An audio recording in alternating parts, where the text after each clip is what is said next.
Okay, మరొక వార్త మనం చూసినట్లయితే ఎస్సీ వర్గీకరణ ముసాయిదా ఆర్డినెన్స్కి అనేది ఆమోదం లభించింది. నిన్న ముఖ్యమంత్రి అధ్యక్షతన క్యాబినెట్ మీటింగ్ అనేది జరిగింది. దీంట్లో కొన్ని కీలక నిర్ణయాలు అనేది తీసుకున్నారు.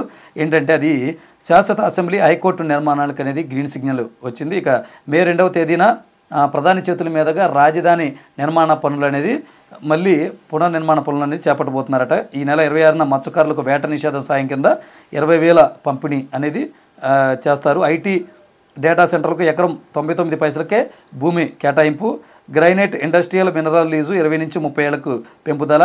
ఈ వివరాలన్నీ కూడా మంత్రులు రామానాయుడు, దుర్గేష్, బాల వీరాంజనేయులు, అనిత వివరించారన్నమాట మీడియాకి.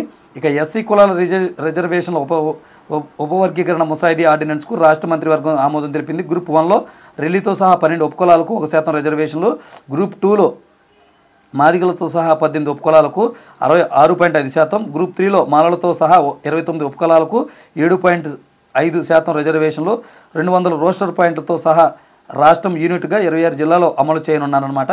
సో మొత్తంగా ఎస్సీ వర్గీకరణ ముసాయిదా ఆర్డినెన్స్ బిల్లుకైతే ఆమోదం లభించిందనమాట.